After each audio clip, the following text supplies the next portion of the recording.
अहिंसा परमो धर्म की। भगवान आदिनाथ स्वामी की। भगवान पद्मप्रभ स्वामी की। भगवान चंद्रप्रभु शांतिनाथ नेमिनाथ पारसनाथ भगवान महावीर स्वामी की। बचे हुए सभी भगवान की। परम पूज्य चारित्र चक्रवर्ती श्री शांति सागर जी महाराज की। परम तपस्वी सम्राट श्री सन्मति सागर जी महाराज की। परम पूज्य आचार्य सटरस त्यागी श्री संभव सागर जी गुरुदेव की। परम पूज्य श्रद्धा के देवता आस्था के भगवान गुरुवर आचार्य श्री पुष्पदंत सागर जी महाराज की। विश्व धर्म की, मानव धर्म की प्यारी प्यारी भव्य आत्माओं, आचार्य पद्मनंदी महाराज ने पंचविंशतिका ग्रंथ में एक बहुत प्यारी कारिका कही है। जिस कारिका में, जिस गाथा में 4 चरण हैं और चारों चरण में चारों अनुयोगों का समावेश समाहित है। जिस कारिका की एक लाइन ने मुझे इस व्रत करने को प्रेरित किया।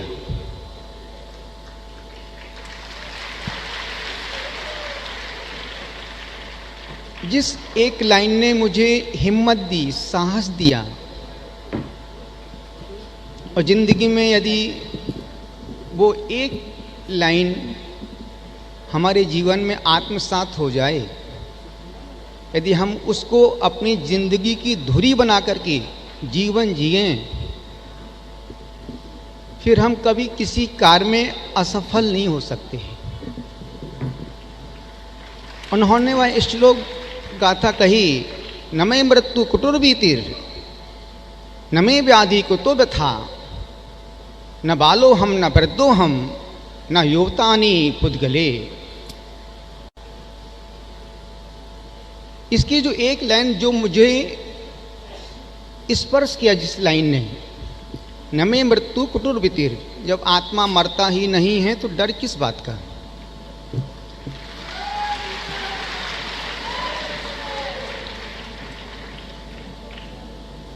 सोचो, इतना बड़ा पर्वत जहां पर कोई नहीं, सिर्फ हम, हवा और हमारी परछाई।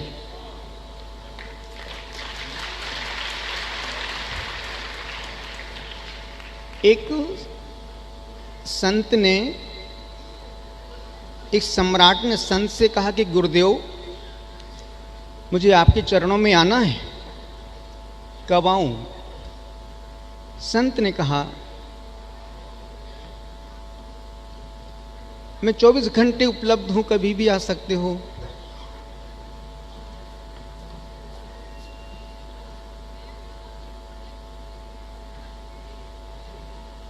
संत ने कहा, राजन एक काम करना, जब तुम आओ तो तुम सबको साथ मेरे पास लेकर के आना, पूरे नगर को, शहर को, सबको लेके आना मेरे पास।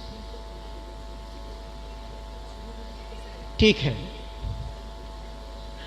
जो आपकी आज्ञा। तब संत ने जाते जाते सम्राट से कहा कि राजन, तुम बोल तो रहे हो मैं सबको लेकर के आऊंगा, पर तुम सबको ला नहीं पाओगे। अरे महाराज, कैसी बात कर रहे हैं आप? सम्राट ने पूरे शहर में घोषणा करवा दी कि कल मैं संत के चरणों में उत्तुंग पर्वत पर जो संत साधना कर रहा है, मैं उसके पास दर्शन के लिए, वंदना के लिए, सत्संग के लिए जाऊंगा। तो सबको चलना है और वो चीज मिलेगी जिसकी तुम कल्पना भी नहीं कर सकते हो। पूरा नगर तैयार हो गया आने के लिए। जैसी वो पर्वत पर चढ़ना शुरू करते, पूरा नगर, सम्राट आगे आगे चल रहा है अपनी पूरी दलबल के साथ, और पीछे हजारों हजारों लोग जैसे ही कुछ दूर चढ़ते हैं, देखते हैं चांदी के सिक्कों का ढेर लगा हुआ है, और वहां लिखा था जिसे जितना चाहिए उतना यहां से उठा के ले जाओ। जो लोग राजा के साथ चल रहे थे, देखा कि यार इतना बड़ा ढेर चांदी के सिक्कों का, आधे लोग चांदी के सिक्कों बटोरने में रुक गए। और थोड़ा आगे बढ़ते हैं राजन, जैसे आगे बढ़ते हैं देखते हैं कि सोने की दिनारों का ढेर लगा हुआ है। आधे लोग चांदी में अटक गए, लेके वापस चले गए। जैसे देखा सोनों की दिनारे बड़े बड़े ढेर लगे हुए हैं, वहां भी यही लिखा था जिससे जितना चाहिए हो उठा के ले जाओ, जिससे जितना बना, जहां जहां बना वहां वहां भरा। जेब में भर नहीं रहा, फिर भी भर ठूसे जा रहे हैं, फोकट का माल है, बटोरे बटोरो। उन्होंने आधे से ज्यादा लोग सोने के सिक्कों के ढेर पर रुक गए और वहां से वापस लौट गए। राजा देखता कि यार बस आए थे हजारों की संख्या में, सिर्फ 50-60 लोग ही बचे। तो राजा ने कहा कोई बात नहीं, और आगे बढ़ते हैं। वहां देखते हैं कि अरे यहां तो रत्नों का ढेर लगा हुआ है। जो बचे हुए थे वो रत्नों के ढेर के पास चले गए। लिखा था जिसे जितने चाहिए हो। राजा की पत्नी भी चली गई, राजा अकेला सोच रहा है कि यार मैं क्या करूं। राजा अकेला संत के पास पहुंचता है। संत ने कहा तुम सबको लेके आने वाले थे, क्या हुआ? अरे महाराज, सब संसार की लोभ लालच वृत्ति में फंस गए, बस मैं अकेला ही आया हूं। संत ने कहा बस राजन, धर्म ही अकेला है।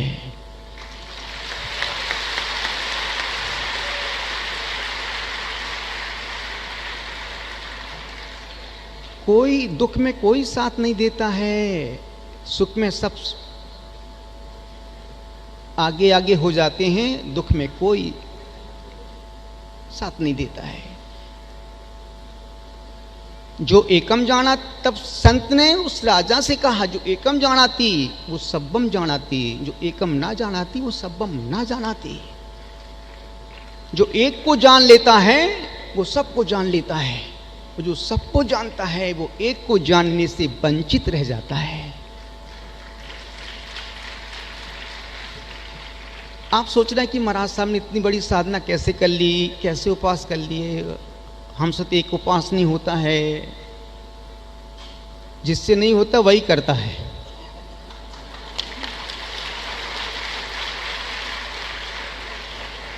बशर्ते करने की हिम्मत, जुनून और साहस होना चाहिए।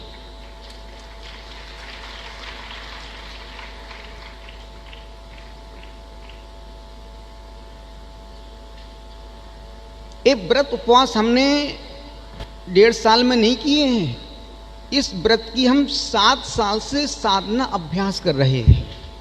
7 साल से नागपुर चतुर्मास के बाद से मन में एक ही टारगेट था कि मुझे उत्कृष्ट सिंह निष्किल व्रत की साधना करना है।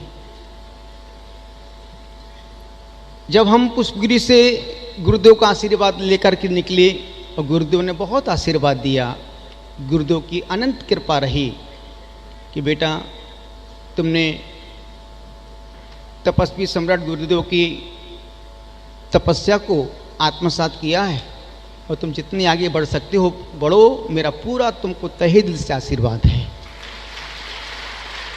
वहां से निकला, सिद्धवर कूद गया। आचार्य भगवान विद्यासागर जी महाराज साहब वहाँ विराजमान थे। वो एक दिन पहले आए और हम सुबह 7:05 पर गुरुदेव के पास पहुंचे। गुरुदेव बैठे थे, प्रणाम किया, नमस्कार किया, पूरी भक्ति पढ़ी। उनसे कहा गुरुदेव हम सिंह निष्किन व्रत की 200 दिन वाली, उनसे हमने 500 दिन का आशीर्वाद नहीं लिया था।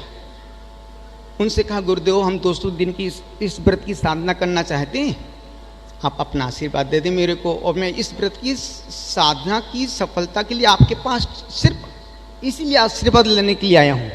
उन्होंने कहा कि ठीक है, जम सकई तम किरे, शरीर को ध्यान रखते हुए, स्वास्थ्य को ध्यान रखते हुए साधना करना मेरा खूब खूब आशीर्वाद है। सिद्धवर कूट में सिद्ध संत और वाकई पूर्व इस मुल्क में एक ही अनियत बिहारी जीवंत मूलाचार समय सार है तो आचार्य विद्यासागर महाराज ही है।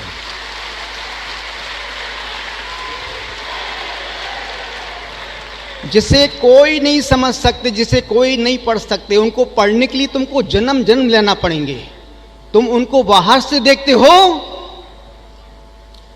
और वो जो दिखते हैं वो है नहीं, जो हैं वो किसी को दिखते नहीं है।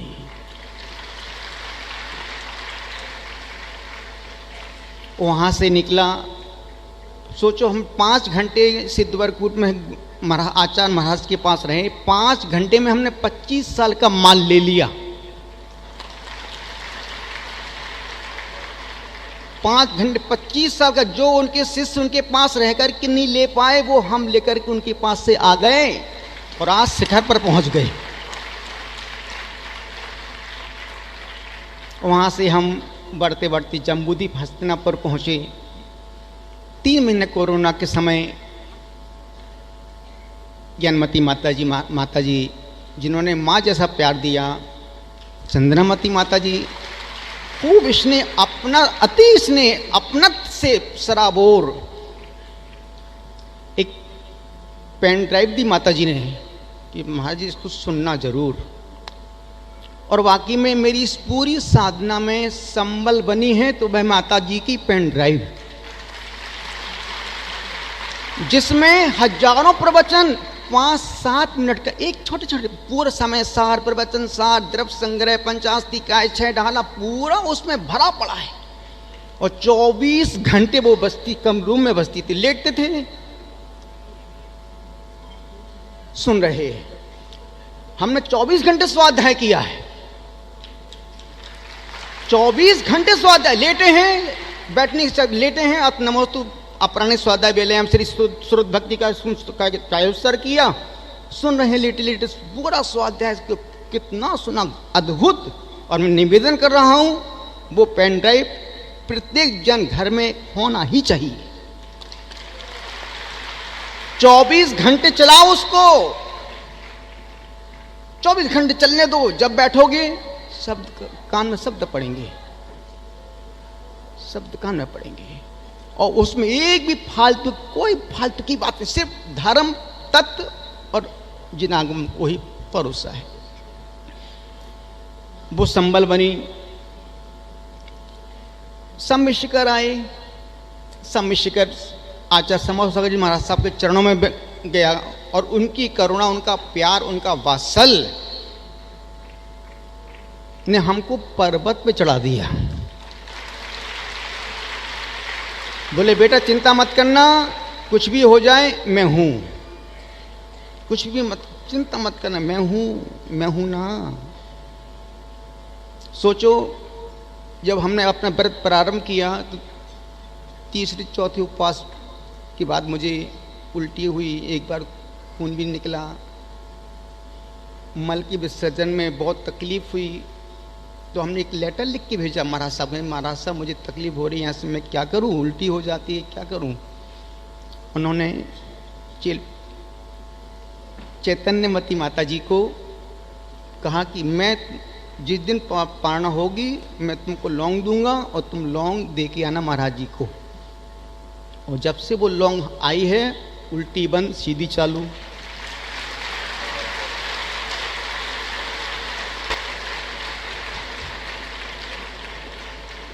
अरे सीधी भी बंद, उल्टी भी बंद। अब सोचो चैतन्यवती माता जी एक भी पालना छोड़ी नहीं उन्होंने, ऊपर हो तो ऊपर, नीचे हो तो जहां भी हो। गुरुदेव ने कहा एक दिन महाराज साहब आहार में उठ गए, लौंग पढ़ना भूल गए। माता जी के आचार से वो लौंग कहाँ रखी, अरे मैं भूल गया। अब सोचो गुरु की करुणा, संत का प्यार कितना अटूट अद्भुत होता है। बोले यार भूल गया। उन्होंने खड़े खड़े उस अंजलि को धोया, बोले हूँ लौंग लाओ, लौंग मंगाई, हाथ पर रखी, मन पड़ा, बोले हूँ जाओ ले जाओ। इसको कहते हैं गुरु का प्यार।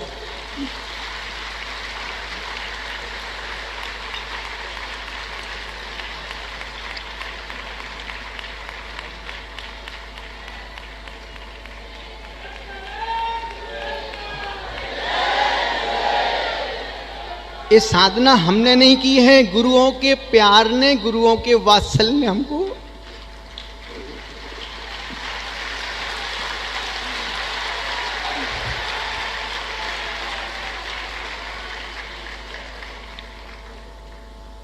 मेरा 8वां 9वां उपवास था।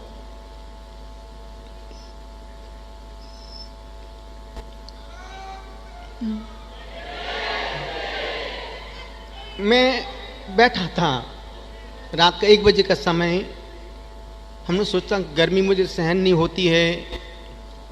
गुरुदेव से नियम लिया था सिद्धवर्ग कूट में, आजीवन एसी का त्याग, कूलर का त्याग, मौली तिलक सबका त्याग। जो नियम लिया था वो पत्थर की लकीर आज तक वैसा ही चल रहा है।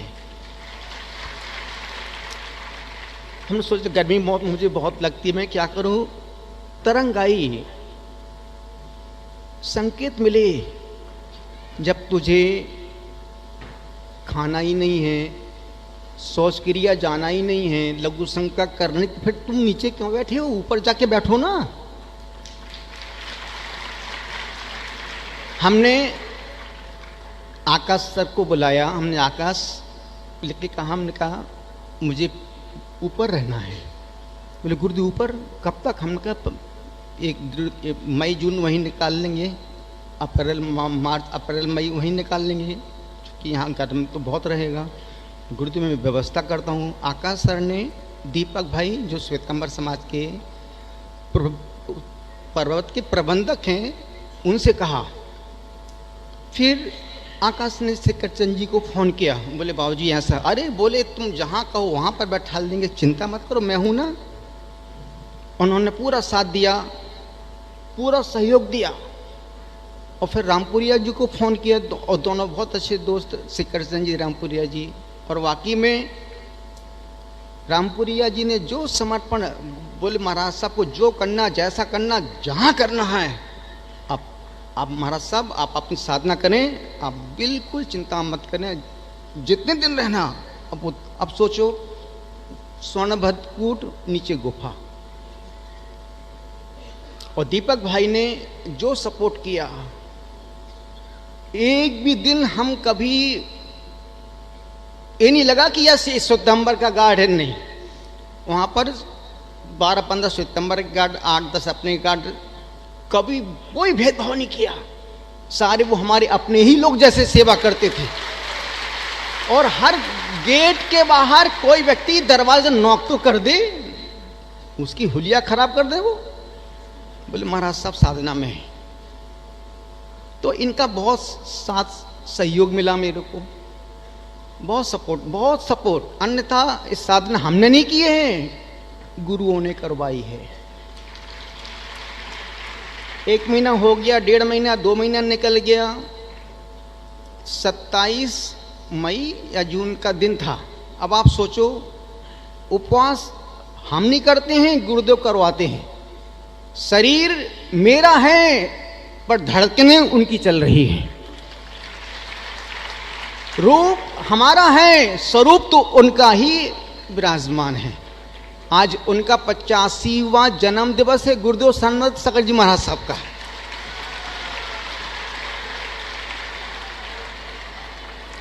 तो निवेदन कर रहा हूं, 26-27 तारीख थी, दिन का समय था, धूप में समय करने बैठा अच्छी। और हमने उस पर्वत पे 6 ऋतुएं देखी हैं, सारे मौसम देखे हैं, कहीं जाने ही नहीं। 26 तारीख का दिन था, बाहर धूप में 1-1:30 बजे समय करने बैठा। अच्छी पहले तेज धूप थी, उसके बाद खूब आंधी तूफान आया। बैठा रहा, संकल्प लेके बैठा 2 घंटे केवल उठना ही नहीं अपने को, और रोज की समय 2 घंटे की बाहर धूप में ही करता था। खूब आंधी आई, तूफान चले, पानी बरसने लगा। बैठा था, नींबू के आकार के ओले पड़ने लगे। बैठा था, अब इतनी ठंडी अंदर भर गई कि अपने को होश नहीं। शायद 10वां 11वां उपास का ऐसे कुछ समय चल रहा था। खूब ओले गिरे, मैं बैठा रहा, बेहोश हो गया। और संजोग कहो उस दिन पर्वत पर मेरे पास कोई बच्चे नहीं थे। सारे गार्ड किसी काम से, कोई मीटिंग थी नीचे, तो वो सब नीचे आ गए थे। अचानक उस दिन सत्येंद्र और एक बच्चा ईशान, ये दोनों बच्चे अचानक वंदना करते करते वहां पर पहुंचे थे। और एक गार्ड था भागीरथ जी, बस ये 3 लोग थे। उन्होंने मुझे उठाया और अंदर लेके, मैं होश खो गया। मुझे नहीं पता कि मुझे उसके बाद हुआ क्या। उतने आधे घंटे में तो वहां जमघट लग गया। क्या बाइक वाले, दुकान वाले, डोली वाले, जितने देखो तो ढेर लग गया वहां पर। अब आकाश बाबू, बिट्टू, ये मनोज वगैरह सब वहीं पर बीपी चेक किया, 60-20, ऑक्सीजन 72, पल्स 50। डॉक्टर को फोन, डॉक्टर बोले भाई ये व्यक्ति तो है ही नहीं, ये तो गया, और हम तो थे ही नहीं, गए थे। 2 घंटे बाद होश आया। जैसे ही बिट्टू ने कहा आकाश सर से कि अब महाराज साहब को डोली पे नीचे डोली पे ला दो, नीचे लेके चलो। तो वो उसमें कोई एक कंपाउंडर था, उसने कहा एक अभी रुक जाओ, एक सुई लगाते हैं। वो जैसे उसने कहा सुई, हमके होश आ गया। हमने कहा इतनी बड़ी साधना हमने सोने के लिए थोड़ी की है। यदि प्राण जाते तो मुझे वो भी स्वीकार है, पर हमको ये स्वीकार इतना कहा। उसने कहा कि एक इंजेक्शन लगा, हमने कहा छूना भी मत मेरे को, बस उसमें ही होश आ गया मेरे को।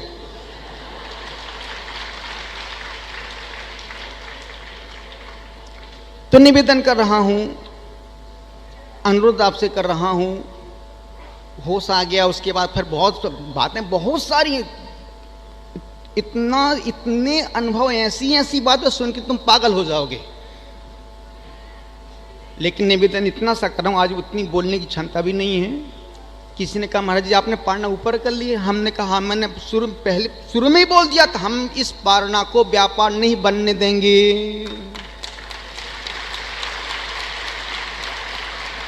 क्योंकि आजकल धर्म अच्छा खासा व्यापार बन गया है।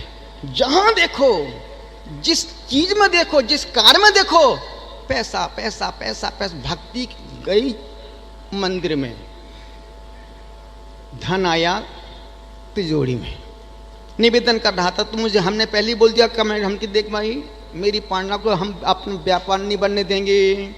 और शुरू से लास्ट तक ये लोग तैयारी में थे। महापांड अद्भुत अकल्पनीय पारणा उठाएंगे ऊपर महाराज सबको, फिर लोगों को चढ़ाएंगे नीचे से, और फिर वो पारणा महापारणा होगी, अद्वितीय अकल्पनीय होगी। और सब भाई की बात, ऋषभ भाई हर चीज में कुछ नयापन करना चाहता है। यदि आप उससे बोलो ऋषभ एक बाल्टी लाओ, तो सोचेगा इसमें नयापन क्या लाऊं, इसमें छेद कहां से करूं, टोटी कहां पर लगाऊं, कुछ ना कुछ नयापन चाहिए। और दिमाग है तो नया निकलता भी है। निवेदन कर रहा हूं, अनुरोध आपसे, क्षमता बिल्कुल नहीं है, इतना बोलना भी नहीं था मेरे को, लेकिन वो मैं नहीं बोल रहा हूं, गुरुदेव बोल रहे। अब आप सोचो, मेरा दुनिया के डॉक्टर को चैलेंज है, कभी भी हमारा बीपी नापेंगे परफेक्ट, उस दिन के अलावा परफेक्ट ही मिलेगा। अब आप सोचो, 3 मई से लेकर के हम अक्षय तृतीया को हमने पालना किया था, और उसके बाद से हम 1 अक्टूबर तक शौच क्रिया नहीं गए। अब सोचो, आप बुलाओ डॉक्टर को, अब हो तो जाए ना।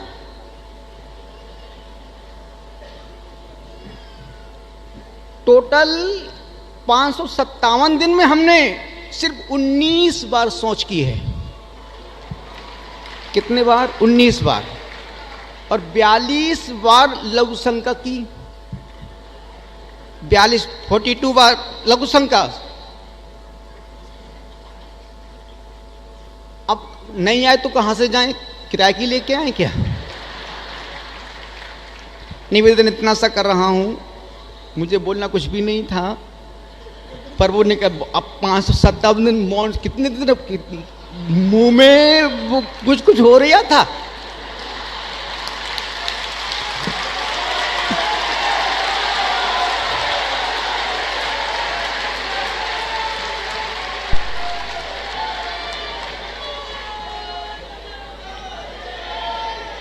हमने जब व्रत संकल्प गुरुपाद पूजा की थी तब गुरुदेव से नियम लिया था आचार्य संगोष्ठी महाराज साहब, हम अपनी पूरी साधना में 61 ग्रंथ पढ़ेंगे। अब आप सोचो, कल सोच नहीं सकते आप, हमको जो देख रहे वो हम हैं ही नहीं। हम जो हैं वो हमको खुद नहीं पता कि हम हैं क्या। हमने सठखंड आगम के 16 किताब, पूरी किताब ऊपर गुफा में पढ़ी टॉर्च में। जय धवला की 7 पुस्तकें ऊपर पढ़ी टॉर्च में। कसाय पाहुड़ के 16 भाग ऊपर पढ़े हमने। तिल्लो प्रणति की पूरी पुस्तकें वहीं पर, तीनों भाग ऊपर पढ़े। और फिर हमने ऊपर पढ़ा है, एक बार आप हाथ जोड़ो, हमने पढ़ा, तुम उसकी अनुमोदना तो करो कम से कम। कसाय पाहुड़ के 16 भाग, गिनती करना कितने पढ़े हमने। जो नियम हमने जिन गुरु से लिया है उसमें हमने कभी भी कोई समझौता नहीं किया। 16 भाग कसाय पाहुड़ के, जय धवला के 7 भाग, सठखंडागम के 16 पुस्तकें। और सठखंड 3 बार पढ़े हमने सठखंड, अभी यहाँ नहीं, एक बार पद्मपुरा में 16 भाग पढ़े थे, मंदिर जहाँ पर मंदिर था मंदिर में ही पढ़े थे। और एक पहली बार पढ़े थे, गुरु जी के मुख से सुने थे 16 भाग। तो पहली बार गुरु के मुख से पढ़े थे, दूसरी बार पद्मपुरा में, और तीसरी बार सम्मेश के पारसनाथ की स्वर्ण भट्टों की गुफा में बैठ के पढ़े। मौन पूर्वक हर जो उसमें लिखा है कि इस ग्रंथ को पढ़ने के लिए ऐसा हो, स्थान इतना शुद्ध, इतना पवित्र हो, उससे बड़ी विशुद्धि, उससे अच्छी पवित्रता दुनिया में और कहीं हो ही नहीं सकती है।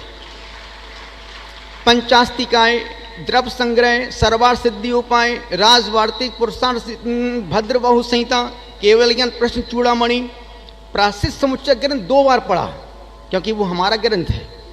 समय सार, प्रवचन सार, नियम सार, मूलाचार, प्रदीप, भगवती आराधना, मरण कंडिका, आत्मानुशासन, कार्तिक परीक्षा, परमात्म प्रकाश, आचार सार, चर्चा सागर, लब्धि सार, ज्ञानार्णव, रहन सार, अनगार, धर्मामृत। बजाओ ताली।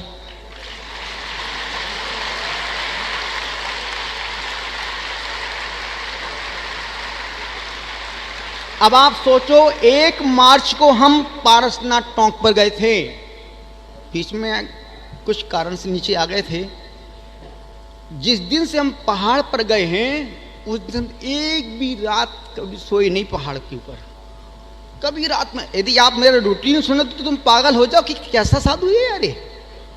हमने कहा ना, जो मैं देख रहा हूं वो हूं ही नहीं, और जो हूं वो दिखता नहीं हूं। एक भी रात, कल तक की रात हम ऊपर सोए नहीं, रात में सोते ही नहीं। हमारे विश्राम का समय रहता था सुबह 6 से 11, जिस समय यात्री खूब आते थे। तुम आओ, हम तो किसी से मिलना नहीं, दुख मिल। आप सोचो ना, कभी भैया वृत्ति नहीं कराई, किसी से स्पर्श नहीं कराया, किसी से तेल मालिश नहीं करवाई, किसी से मिलना नहीं, जुलना नहीं, कोई मतलब नहीं, क्योंकि हम हैं, एटम बम हैं।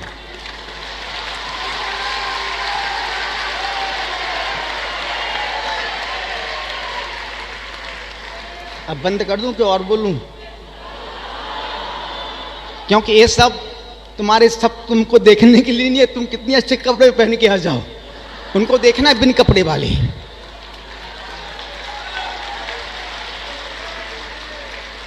तो हमने ऊपर जो पालना की है, बहुत से लोगों के मन में तकलीफ हुई। सुबह सुबह आचार्य प्रमुख सहज महाराज साहब बोले, महाराज साहब सब माता जी बहुत दुखी हो रही हैं। हमने कहा के लिए? समाधि के लिए? बोले नहीं नहीं, आपकी पालना के लिए। हमने करवा दो। बोले महाराज साहब आप नीचे चलो। हमने कहा यार, हमने कहा ज्यादा दिमाग मत लगाओ। छोटे महाराज साहब पीयूष सागर जी, वो तो बेचारे कुछ बोलते नहीं मेरे सामने, तो पीछे चुप रहते नहीं।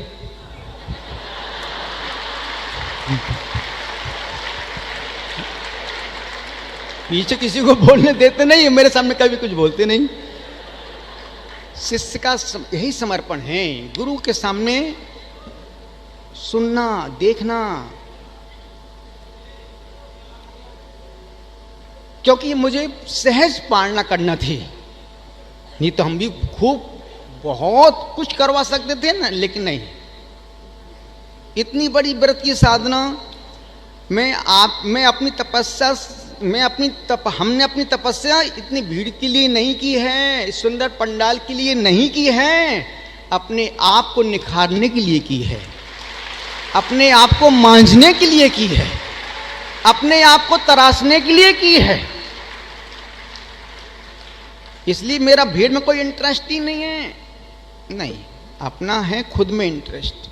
इसलिए मैं कभी किसी को अपेक्षा रखते नहीं कि तुम आओ, ठीक नहीं आओ, कोई बात नहीं। बातें बहुत सारी हैं, इतना ही निवेदन कर रहा हूं।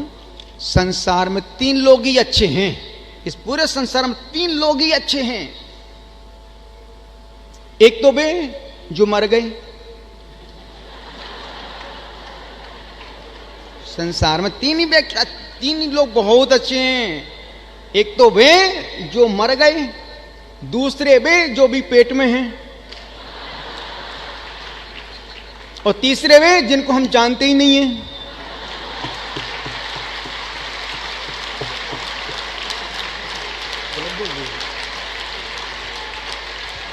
तुम तो गलत फहमी में जी रहे कि तुम बहुत अच्छे हो, तुम तो अच्छे हो ही नहीं। अच्छे होना है, मरो। और ध्यान रखना मित्रों, निवेदन कर रहा हूं, अपने बात को बीच में ही छोड़ रहा हूं। पुण्य सागर जी महाराज साहब का जो वात्सल्य है, अद्भुत अद्भुत अद्भुत ही है। एक भी पारणा, हर पारणा में साथ में आना, साथ में हाथ कमंड लेके चलना, मतलब सोच नहीं। एक जो पिता बेटी का क्या ध्यान रखता होगा, जो उनने हमें हमारा ध्यान रखा, और सिर्फ हमारा ही ध्यान नहीं रखा, हमारे पूरे संघ का ध्यान रखा उन्होंने, बच्चों की तरह। जब मैं पहाड़ पर जा रहा था तो हमने एक छोटा पत्र लिखे, हमने महाराज साहब मैं तो पहाड़ पर जा रहा हूँ, संघ आपके जो मैं छोड़ के जा रहा हूँ, आपको जो करना, जो डांट, जो पढ़ाना, जो भी कुछ करना, पूरा अधिकार क्षेत्र आपका है। और उन्होंने स्वाध्याय, सामा, हर क्रिया में पूरे संघ को फुल इन्वॉल्व किया। कभी कुछ तकलीफ आ जाए तुरंत देखने आते थे कौन बीमार पड़ गया, किसको क्या हो गया, क्योंकि महाराज साहब ने मुझे जिम्मेदारी दी है। उस संत के एक बार जोरदार तालियों के साथ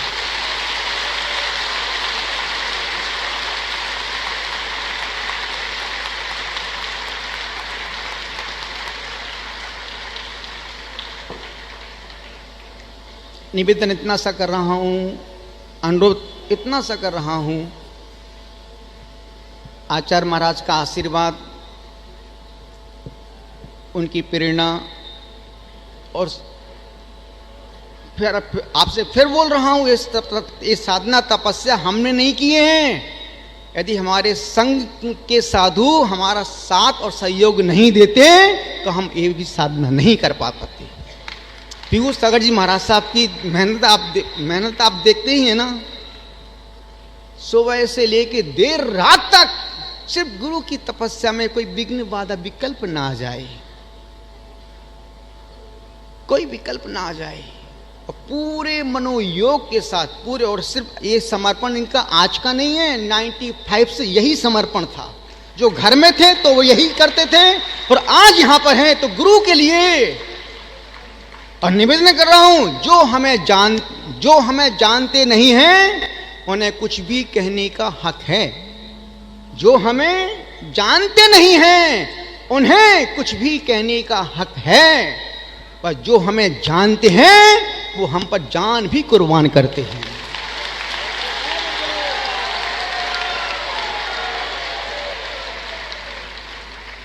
और हमारे आकाश बाबू ने जो समर्पण किया है, नो डाउट, पर्वत पर जो हुआ, जितना हुआ है, हर कार्य की रूपरेखा, सदेशन, मेहनत, जिम्मेदारी बखूबी से निर्वाह किया है।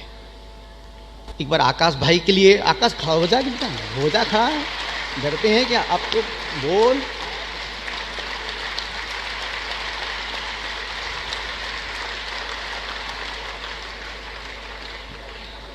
वो 18 महीने ना बच्चों पर ध्यान, ना बीवी पर, जो भी है बीवी कब आ रहे हैं, बस कल आ रहा हूं, और इसका कल कभी आता ही नहीं है। निवेदन कर रहा हूं, सबका साथ बहुत रहा, बहुत हम क्या बोले, अभी मुझे बहुत कुछ, अब हमको ही बोलना है, इन सबको मौन रहना है। इतने दिन से मौन थे, निवेदन कर रहा हूं, अब काम, आपके काम की बातें कर रहा हूं। इन 3 पर कभी भरोसा मत करना भाई, इन 3 पर कभी भरोसा मत करना। मन पर कभी भरोसा मत करना, कब बदल जाए। श्वास पर भरोसा मत करना, कब रुक जाए। और पुण्य पर कभी भरोसा मत करना, पुण्य कब पाप में तब्दील हो जाए। ये 3 चीजें कभी भी डाउटफुल, मन में कोई पुण्य का अच्छा भाव आए तुरंत कर लो, एक एक सांस का उपयोग करो। पुण्य का उदय है तो निश्चित उस पुण्य को और बढ़ाओ, क्योंकि गतिबंध 24 घंटे हो रहा है। गतिबंध 24 घंटे हो रहा है, इसलिए कि मन में द्वेष, क्लेश का भाव 24 मिनट से ज्यादा मत रखना, अन्यथा नीचे का टिकट कभी भी कट सकता है। आयुबंध त्रिभाग में होता है, इसलिए सबके प्रति मैत्री का भाव बना के रखो। और पाप का, किसी का भी पाप का उदय कभी भी आ सकता है, इसलिए हमेशा सावधान रहो। जैसे हमारे ऊपर ओले पड़ गए, 2 घंटे गए, वापिस फिर आ गए। निवेदन कर रहा हूं, अनुरोध यही कर रहा हूं, इस प्रतिष्ठा महोत्सव में जो ऋषभ भाई ने, लवादी ने, जो टीम ने, मान लोग कम हैं लेकिन कमजोर एक भी नहीं है। लोगों को जो ध्यान रखना, यहाँ नहीं, आप कहीं भी जाओ, जिनको अच्छी व्यवस्था मिल जाए वो पदाधिकारी बहुत अच्छे, बहुत अच्छे महाराज जी, बहुत अच्छे हैं, बहुत अच्छे। जिनको अच्छी व्यवस्था नहीं मिले तुरंत टिप्पणी मार देंगे, कोई व्यवस्था ही नहीं है, कोई ऐसा नहीं वैसा नहीं है। निश्चित ये तीर्थ स्थान भाई, कोई तुम शादी पार्टी में नहीं आए ना किसी की, ना तुम बारात में आए हो, तुम भगवान तीर्थ, इस सिद्ध भूमि पर तुमको बुलाना नहीं तुम्हारे सौभाग्य में कारण है।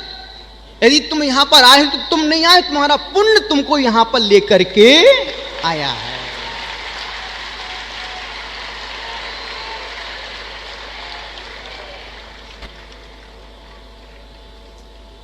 निवेदन कर रहा हूं, जो पहाड़ पर जब हम गुफा में थे, अब सोचो उसमें हर 5-7 दिन बिजली, 7 बार बिजली मेरी गुफा में गिरी, 7 बार बिजली। और वैसी बिजली की जैसे कोई बम फटा हो, कानों की आवाज सुन्न पड़ गई।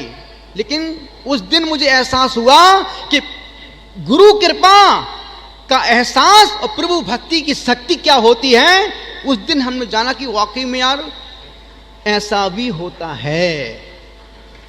अन्यथा वही बिजली जब अंदर गिरी, उसकी आवाज बाहर आकाश बाबू टिक के खड़े थे, कमर दर्द हो गया, बिट्टू भाई का हाथ सुन्न हो गया, और हम पाटे पर बैठे थे, कुछ भी नहीं हुआ। और इस साधना में मनोज चौधरी, मनोज कुचामन, जिस बच्चे ने 18 महीने से लगातार अपना चौका चला रहा है, उम्र कितनी 35-36 साल की होगी, लेकिन भाव बहुत ऊंचे हैं, नियम धर्म का पालन करते हुए। और बिट्टू भाई सोचो 111 वंदना कर ली इस छोटी उम्र में, और हमने 42 साल में पहली वंदना की थी 2001 में, पहली बार वंदना की थी। तो निवेदन इतना सा कर रहा हूं, जितने साधु संत आए हैं सब ने खूब वंदना की, खूब यात्रा का लाभ लिया, खूब पुण्य कमाया, खूब पुण्य को। आचार्य गुणभद्र नंदी जी महाराज साहब सिर्फ इस महोत्सव आयोजन के लिए ही आए थे। 7 बार बिजली तड़की और हम बच गए। निवेदन इतना सा कर रहा हूं, यहां पर इस मंच पर आचार्य विमल सागर जी महाराज साहब अद्भुत, वो भी जितने संत हैं यहाँ पर सब प्रेम, करुणा, सरलता, वात्सल, ज्ञान से मजे हुए हैं। जिससे जितना बना, जो बना, जब बना, उस क्रिया महाराज साहब से कहा कि महाराज साहब एक छोटा विधान लिख दो इस व्रत का। फटाफट 1 घंटे में उन्होंने एक विधान लिख दिया। 300-400 विधान लिखने वाले आचार्य विमल सागर जी महाराज साहब, एक बार विश्वास सागर जी महाराज साहब, इस दुबली पतली से लोग इनको समझते हैं उपास इनके चल रहे हैं। निवेदन कर रहा हूं आचार्य बैरागीनंद जी महाराज साहब, जो अभी इस पारणा के लिए दूर दूर से भाग भाग करके सिर्फ इसलिए आए, इतना बड़ा उत्सव, इतना बड़ा व्रत मैं नहीं कर पाया, तो करने की अनुमोदना तो कर ही लूं। प्रमुख सागर जी महाराज साहब लंबी यात्रा करने के बाद पूरे संघ के साथ, दलबल के साथ, पूरे अहोभाव के साथ, क्योंकि ये सब इनको हमने बचपन से देखा है, जब घर में थे तब देखा है, और आज, और निश्चित इनकी प्रभावना, इनकी साधना, इनकी चर्या अपने आप में बेजोड़ हैं। एक बार संपूर्ण साधकों के लिए जोरदार हाथ ऊपर करके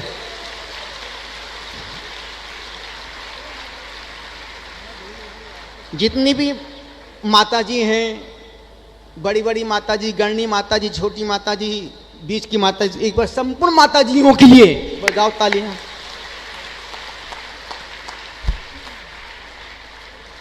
जिन्होंने चौके में पूरा साथ सहयोग दिया, बजाओ उनके लिए।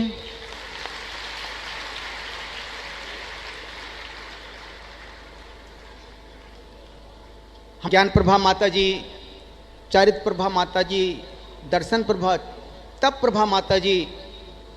और वाकई में आप सोचो ना, दीक्षा हुई थी माता जी की नीमा घाट में, 21 जुलाई से हमारा मौन हो गया। उनको ही नहीं पता कि यार हो दीक्षा के बाद करना क्या मेरे को, आप क्या करना, अब हम बताएंगे क्या करना है। और निश्चित उनका समर्पण, उनका प्रेम, उनका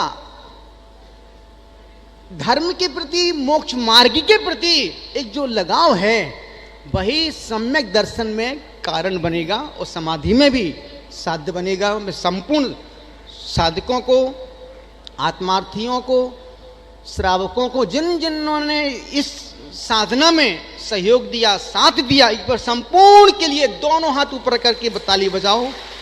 और मैं अपनी बात को समाप्त कर रहा हूँ। हमने कहा था, न मैं मृत्यु कुटुंबितिर, न मैं व्याधि को तो व्यथा, न बालो हम, न वृद्धो हम, न युवतानी उद्गले। आत्मा में न रोग है, न आत्मा का बुढ़ापा आता है, न वृद्धापन आता है, ना इसमें कोई ना मरती है, ना रोग है, ना कुछ भी नहीं है। जितना परिवर्तन हो रहा है, वो जो दिख रहा है, वो पुद्गल का ही हो रहा है।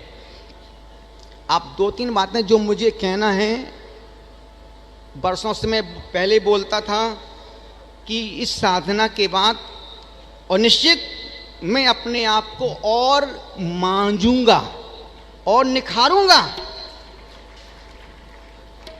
अब हमने 35 साल में खूब समाज को देख लिया, बड़े बड़े आयोजन कर लिए, खूब भीड़ देख ली, खूब सब कुछ देख लिया, अब सिर्फ मेरा आने वाले समय में सिर्फ चार पर ही फोकस रहेगा, संग, स्वाध्याय, साधना और समाधि। इसके अलावा दुनिया जाए, किसने कहा भाड़ में? दुनिया भाड़ में क्यों जाए भाई? दुनिया जाए मंदिर में। Be positive, be happy, be alert, अच्छा सोचो, अच्छा खाओ, अच्छा जियो। और निश्चित भौतिक संसाधनों को संपूर्ण तरह से छोड़ करके, क्यों? जितना हम भौतिक संसाधनों में जूझेंगे, जुड़ेंगे, उतना अपने आप से दूर होते चले जाएंगे। हमारे रोहित भाई चेन्नई से, दिव्या जी एक बार जोरदार उनके लिए भी ताली बजाएं। मैं संघपति, आप मुकेश संघपति का पुण्य देखो। वैसे संघपति में 3 साल के लिए नियुक्त करता हूं, लेकिन इसका पुण्य देखो, 5 साल पूरे हो गए। 2 साल कोरोना में गए, 1 साल 1.5 साल हमारे यहां गया, लेकिन मुकेश भाई का समर्पण है। हरिता खड़ी हो जाओ बेटा, अम्मा खड़ी हो जाओ। सोचो अब उम्र क्या है, लेकिन जुनून गुरु भक्ति का, गुरु सेवा का 5 साल से संघ का निर्वाह कर रहे हैं मुकेश भाई संघपति। सबके लिए आपने खूब सारा बोल दिया, बता दिया। अभी मेरी बहुत सी बातें अधूरी हैं, जिन मैं अधूरी बातों को चूंकि समय अभी महाराज साहब बहुत बड़े योगी हैं, आचार्य महाराज साहब, और मेरा बहुत मन था कि महाराज साहब, मैं पता नहीं सुबह जब ऊपर से निकला तो मेरा बहुत मन था कि आज गुरुदेव के चरण में खूब रोऊं, खूब रोऊं, खूब रोऊं, खूब रोऊं, और अपने आंसुओं से गुरुदेव के पाद प्रक्षालन करूं। क्योंकि इस उम्र में हमारे आर्ष परंपरा के ज्येष्ठ श्रेष्ठ यदि आचार्य हैं तो संभव सागर जी महाराज साहब हैं। 1 तारीख को दीक्षा होने वाली है। किस किस को दीक्षा लेना है? और ध्यान रखना, मुझे संघ बढ़ाने का कोई शौक नहीं है, क्योंकि मैं संघों की स्थिति को देख रहा हूं। ना मुझे भीड़ पर विश्वास है, ना मुझे संघ की वृद्धि पर विश्वास। मुझे तो विश्वास है कि कोई अच्छा आत्मार्थी मिल जाए, आत्म कल्याणी पिपासु जिज्ञासु मिल, जिसको आत्म कल्याण करना हो, तो निश्चित कोई विकल्प नहीं है। लेकिन इतना सा निवेदन कर रहा हूं, 1 फरवरी को यहां कुछ वो घटेगा जिसकी तुम कल्पना नहीं कर सकते हो। इस भारत देश में मेरी नजरों में जो हमने देखा, जाना, पाया, समझा, अनुभव किया है, 2 ऐसे पंडित, 2 ऐसे लोग हैं जिन्होंने खूब अद्भुत कार्य किया। एक प्रतिष्ठाचार्य पंडित प्रदीप कुमार जी मधुर, जिस प्रतिष्ठाचार्य ने अपनी संपूर्ण कमाई धनराशि का अपने गांव के मंदिर को नया बनाने में पूरा लगा दिया, और वो आज मंदिर अतिशय क्षेत्र कुसुम बन गया है। इतना सुंदर, पूरा एक कोई चंदा चिट्ठा नहीं किया। बोले गुरुदेव बेटी की शादी हो गई है, एक बेटी वो उसकी भी शादी हो जाएगी, अब मैं इस पैसे का मैं क्या करूंगा? लगा मन। अब इतना सुंदर भव्य जिनालय बना दिया अपने दम पर, जिसका कोई मुकाबला नहीं। एक बार पंडित जी के समर्पण के लिए, उनकी उदारता के लिए, उनकी जिन चैत्य भक्ति के लिए। और दूसरा पंडित, पहली विद्वान हमने पहली बार देखा जिसने किसी संत के आगवानी में पूरे नगर को दुल्हन की तरह सजाया हो, और वो नगर ऐसा सजाए जैसे अपनी बेटी की शादी कर रहे हो। डॉक्टर सुशील कुमार जी मैनपुरी, उन्होंने जब मैनपुरी गया तो पूरे नगर को दुल्हन की तरह सजा दिया। अन्यथा कौन पंडित 10 रुपए खर्च नहीं करते पंडित। इन्होंने इतना बड़ा कले, इतना बड़ा भव्य महल मकान बनाया है। तो निश्चित मैं इन 2 पंडित विद्वानों की उदारता को, उनकी समर्पण को, उनकी भक्ति की अनुमोदना करता हूं। डॉक्टर सुशील जी आ रहे हैं, ये 2 शब्द बोल करके फिर हम गुरुदेव का पाद प्रक्षालन करेंगे, और कोई भी मंच से उठेगा। और ध्यान रखें, बार बार जो आप लोग मंच पर आते हैं अच्छी बात नहीं है। कोई भी फट से आता और अपने लोग ही व्यवस्था बिगाड़ते हैं, बेचारे वो तो चुपचाप वहां पीछे बैठे हैं और तुम व्यवस्था बिगाड़ते हो। निवेदन, कोई व्यक्ति अब मंच पर उठेगा नहीं। यदि आप उठते हो तो मैं आपको बाहर, गेट के बाहर निकाल दूंगा। अब मेरा मौन खुल गया है, कहीं तो निकलेगी। अभी बहुत कुछ निकलना है, वो समय पर निकलेगा। आज मैं निकलना कुछ भी नहीं चाहता हूँ, क्योंकि आज पहला दिन भैया जी ने बोले आज कुछ मत निकालना महाराज। निवेदन कर रहा हूँ, निकालना वाली कोई ऐसी कोई बात नहीं है, लेकिन जो बातें हैं वो आपसे शेयर कर जरूर करूँगा। बाबा रामदेव जी को सुन रहे थे और वो भी पूरी मस्ती के साथ, पूरी आनंद के साथ, पूरी भक्ति के साथ, पूरी वेदता के साथ आपको सुना रहे थे। और निश्चित इन 20-25 वर्षों में जो देश को, जो राष्ट्र को बाबा रामदेव जी ने दिया है, उसके पहले सैकड़ों वर्ष निकल गए। ऐसा कोई महादेव रामदेव जैसा, बाबा जैसा कोई व्यक्ति निकल नहीं पाया। और निश्चित सनातन संस्कृति की जो नींव को जिस तरीके से मजबूत कर रहे हैं, नो डाउट 200-500 साल तक कोई उस नींव को कोई हिला नहीं सकता है।